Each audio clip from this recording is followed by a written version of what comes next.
بسم اللہ والصلاة والسلام علی سید الانبیاء والمرسلین۔ پیارے دوستو، آج کا یہ انقلابی عمل دو سجدوں والا کہ اس عمل سے انشاءاللہ تعالی آپ حضرات کی زندگی میں انقلاب آ جائے گا اور کوئی پریشانی، کوئی تکلیف، کوئی مصیبت، کوئی غم باقی نہیں رہے گا۔ لیکن کیا ہم لوگ اپنے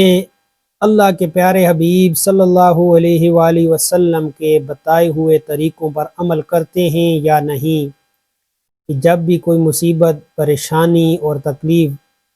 پیارے حبیب سرور دو عالم صلی اللہ علیہ وآلہ وسلم کو درپیش آتی تو آپ رجوع اللہ کرتے، یہاں تک کہ جب زور سے بادل بھی گرجتے تو آپ صلی اللہ علیہ وآلہ وسلم مسجد کو تشریف لے جاتے اور سر بسجود ہو جاتے۔ لیکن ہم لوگوں کا عمل کیا ان کے مطابق ہے یا ان سے مختلف ہے؟ کہ جب بھی کوئی مصیبت، پریشانی، تکلیف درپیش آ جائے میرے پیارو، تو سب سے پہلے آپ نے 2 رکعت صلاۃ الحاجت پڑھنی ہے اور اپنے اللہ کے سامنے گڑ گڑا کر دعا مانگنی ہے۔ اور اس کے بعد جو عمل میں انشاءاللہ تعالی آج آپ حضرات کے سامنے عرض کرنے والا ہوں، اس عمل کو کریں گے۔ لیکن پہلی بات یہ ہے کہ اس عمل کو اخلاص کے ساتھ اگر آپ لوگ کریں گے تو میں انشاءاللہ دعوے کے ساتھ کہتا ہوں کہ آپ ایک سجدہ ہی کریں گے اور دوسرے سجدے کی آپ کو ضرورت ہی نہیں پڑے گی اور آپ کا مسئلہ انشاءاللہ تعالی حل ہو جائے گا۔ کہ جب آپ نے صلاۃ الحاجت کی نماز پڑھ لی اور ایک تسبیح لے لینی ہے، یعنی کاؤنٹنگ تسبیح پر تو آپ کا دھیان بڑھ جائے گا۔ اس عمل کے لیے دھیان کا ہونا نہایت ہی ضروری ہے۔ یہ نہ ہو کہ سجدے میں پڑے ہوئے ہیں اور دھیان تسبیح میں لگا ہوا ہے۔ تو آپ نے جو دانوں والی تسبیح ہے وہ آج کل بہترین ملتی ہیں، ان میں وہ گانٹھ والا سسٹم بھی ہوتا ہے۔ آپ نے 40 دانے پہلے گن کر ان کو گانٹھ لگا دینی ہے اور پہلا سجدہ کرنا ہے، اور اس میں یہ آیت کریمہ لا الہ الا انت سبحانک انی کنت من الظالمین، لا الہ الا انت سبحانک انی کنت من الظالمین،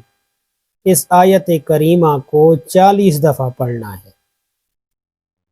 اور آپ نے کاؤنٹنگ کرنی ہے، یعنی گنتے ہوئے دھیان آپ نے تسبیح کی طرف نہیں رکھنا۔ کوشش یہی کرنی ہے 100/100 سے بھی، یعنی 110% کوشش یہی کرنی ہے کہ دھیان صرف اور صرف اللہ تعالیٰ کی ذات اقدس کی طرف ہو، اور اپنے ذہن میں وہ تکلیف بھی سامنے ہو کہ میں کس تکلیف اور پریشانی کے لیے یہ عمل کر رہا ہوں۔ یعنی جب آپ عمل کرتے جائیں گے، یعنی 40 دفعہ پڑھیں، اور کوشش کر سکتے ہیں زیادہ پڑھ سکتے ہیں تو زیادہ پڑھیں۔ ویسے میں نے آپ کو تعداد تو بتا دی کہ 40 دفعہ اس کو پڑھنا ہے، لیکن دھیان اور اخلاص کے ساتھ پڑھنا ہے کہ آپ کو پڑھتے پڑھتے ہوئے اللہ تعالیٰ کی ذات اقدس کے سامنے آنسو نکل آئیں، اور آنسو بھی ایسے میرے پیاروں نکلیں کہ صرف آنکھیں تر نہ ہوں۔ میں تو کہتا ہوں کہ جانماز تر ہو جائے، جو سجدے والی جگہ ہے وہ تر ہو جائے۔ تو اللہ کی قسم کہ آپ کا مسئلہ اگر حل نہ ہو تو آپ کا ہاتھ اور میرا گریبان، یہ ایسا عمل ہے۔ میں کہتا ہوں کہ آپ لوگوں کو انشاءاللہ دوسرے سجدے کی ضرورت بھی نہیں پڑے گی، لیکن آپ نے دوسرا سجدہ بھی اسی طرح کرنا ہے اور اس میں بھی 40 دفعہ اس عمل کو پڑھ لینا ہے۔ لا الہ الا انت سبحانک انی کنت من الظالمین۔ پھر آپ دیکھیں کہ آپ کا مسئلہ، آپ کی پریشانی، کوئی بندش، کوئی تکلیف اگر باقی رہے تو پھر آپ مجھے پکڑ سکتے ہیں۔ یہ ایک ایسا پاورفل عمل ہے کہ انشاءاللہ تعالی اس کے کرنے سے آپ کے مسائل ایسے حل ہوں گے کہ جیسے آدمی آگ پر پانی ڈال دیتا ہے۔ تو بفضل خدا آپ کے یہ مسائل حل ہو جائیں گے، لیکن ساتھ ساتھ آپ نے گناہوں سے بھی بچنا ہے۔ کہ میں آپ حضرات کے سامنے ایک اور بات عرض کروں، گزارش ہے کہ خدا را میری بات کو سن لیا کریں کہ جب اللہ تعالیٰ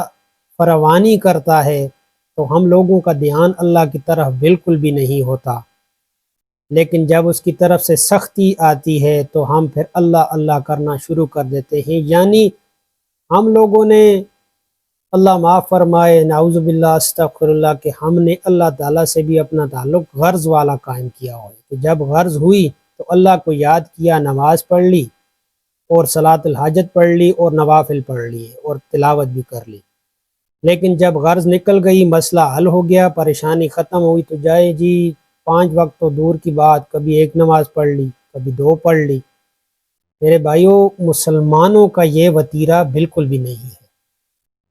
ایک مثال آپ لوگوں کو لیے سمجھانے کے لیے عرض کر دیتا ہوں کہ ایک اللہ والے، یعنی کوئی آدمی اوپر کھڑا ہوا ہے چھت کے اوپر، وہ اوپر سے پیسے پھینک رہا ہے، نیچے پیسے جا رہے ہیں، 10 کا نوٹ، 20، 50، 100، 1000 کا نوٹ، اور ایک آنے والا ان نوٹوں کو اٹھاتا ہے، ادھر ادھر نہیں دیکھتا اور جیب میں ڈالتا چلا جاتا ہے، اکٹھے کر رہا ہے۔ لیکن اسی دوران اگر وہ بزرگ اس کو ایک کنکر یعنی پتھر اس کے سر میں مار دیتے ہیں تو وہ اچانک اوپر دیکھتا ہے، اے کون ہے، کس نے مجھے یہ پتھر اٹھا کر مارا ہے۔ یعنی کہ جب ہم لوگوں پر آسائش ہوتی ہے تو ہم کو اللہ تعالیٰ کی ذات اقدس بھول جاتی ہے، اور جب ہم پر مصیبت اور پریشانی درپیش ہوتی ہے، مسائل کا حل ڈھونڈنے کے لیے ہم اللہ کو نہیں یاد کرتے میرے پیارو،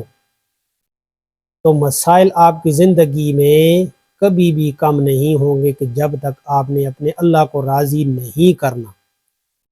کہ ہم لوگ الحمدللہ مسلمان ہیں اور ہم نے اپنے اللہ سے وعدہ کیا ہے کہ ہم دنیا میں جا کر آپ کے حکموں پر چلیں گے اور آپ کو راضی کریں گے، لیکن دنیا میں آ کر ہم بس کون کون سے کاموں میں لگے ہوئے ہیں۔ ہر آدمی، میں بھی اپنے گریبان میں جھانکوں کہ میں کون سے کام کر رہا ہوں، آپ بھی اپنے اپنے گریبان میں جھانکیں کہ ہم لوگ کیا اللہ کو راضی کر رہے ہیں یا نہیں، یا زندگی کو بس جوں کا توں ہی چلا رہے ہیں اور پیسوں کے پیچھے اور معاملات کے پیچھے بھاگ رہے ہیں۔ کیا ہمیں جو ہماری آنے والی زندگی ہے اس کی فکر ہے یا نہیں؟ اگر ہم لوگ اس فکر میں لگ گئے تو اللہ تعالی ہمارے مسائل، پریشانیاں، تکالیف اور بیماریاں اور غم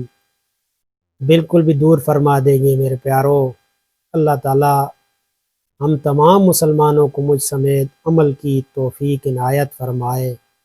اور نیک اعمال کی اور صراط مستقیم پر چلنے کی توفیق عنایت فرمائے، آمین ثم آمین۔